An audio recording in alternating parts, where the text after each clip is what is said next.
ઉંમર થઈ, એના માતા પિતા ખૂબ ધાર્મિક, પણ કોઈ જન્મનું પાપ જાગ્યું તો એ છોકરાને કબૂતથી સૂજી અને એ માંસાહાર, મદિરાપાન અને વેશ્યાગમન તરફ વળ્યો. ઘર પરિવાર છોડી અને હંમેશા કૂટણખાનામાં પડ્યો રહે. ધીમે ધીમે મા બાપ મૃત્યુ પામ્યા, પત્ની દીકરીઓ છોડીને જઈ, જમીન મકાન ઘર બધું વીતી દીધું.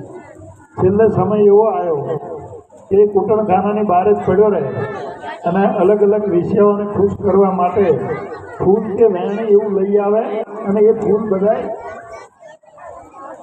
બગીચામાંથી ચોરી કરીને લાવે. મહારાજાને ખબર પડી કે બગીચામાં ફૂલોની ચોરી થાય છે. એમને એમની સિક્યુરિટી વધારી અને ચોરને પકડો આવું કીધું ને એક દિવસ એ ચોર પકડાણો. ચોર ભાગવા જતો હતો. આ જે ધનાડય પરિવારનો વ્યક્તિ હતો એના હાથમાંથી એક ગુલાબનું ફૂલ પડી ગયું. આ બાજુ સવારનો ટાઈમ એ ગુલાબનું ફૂલ પડ્યું, એને પકડીને અંદર પૂર્યો. બીજી બાજુ રામચંદ્ર માટે સાધુ સંતોએ રાજાને પ્રાર્થના વિનંતી કરી કે મહારાજ, અમારે રામચંદ્ર જેવું પવિત્ર યજ્ઞ કરવો છે, એમાં અમારે પુષ્પાર્ચન કરવા માટે પુષ્પોની જરૂર છે. જો આપ અમને રજા આપો તો અમે તમારી ફૂલવાડીમાંથી પુષ્પો લઈએ. અને રાજાએ કીધું કે અહોભાગ્ય મારા, કે મારી ફૂલવાડીના ફૂલ તમારા રામચંદ્રમાં જો વપરાય તો મારું પણ પ્રારંભ ત્યાં છે. સંતો મહંતો જેવા અંદર જાય છે તો નીચે એ ફૂલ પડેલું જોવે છે, એ ફૂલ લઈ લે છે અને એ રામચંદ્રમાં લઈ જાય છે. બીજી બાજુ દરબાર ભરાણો. દરબારમાં રાજાએ પેલા ચોરને હાજર કર્યો અને પૂછ્યું કે ભાઈ ચોરી કરી? તો કે હા, ચોરી કરી છે. ચોરીની સજા હતી ફાંસી.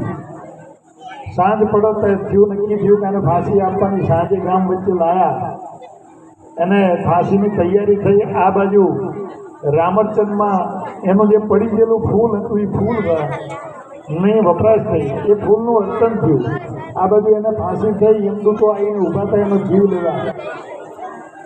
એવા ટાઈમે દેવદૂતો આવી ગયા અને કે આનો જીવ, આનો આત્મા જે છે અમારે લઈ જવાનો છે. કરોડો કલ્પ સુધી આને સ્વર્ગમાં રહેવાનું છે, પછી આને વૈકુંઠમાં લઈ જવાનો છે. રામચંદ્રનું આટલું મોટું મહત્વ છે.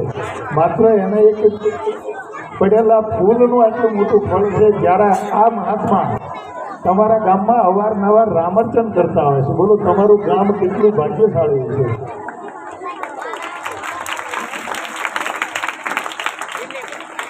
સાધુના સંગ કરવા માટે ફરી હું એકવાર કહું છું કે હું કરોડો રૂપિયાના ખર્ચો કરું છું, ત્યારે આવા પાવન સંતોના મને દર્શનને ચરણવિંદનાના દર્શન થતા હોય છે. તમે ખરેખર ભાગ્યશાળી છો કે આ સાધુના સાનિધ્યમાં રહેવા મળે છે. તમને ઘણા ખરા આજે કળયુગમાં એવા બનતા હોય છે જે સાધુના કિસ્સાઓ ને એ બધું આવતું હોય છે, પણ ભોળાનાથ અને મા પાર્વતીમાંનો એક કિસ્સો છે.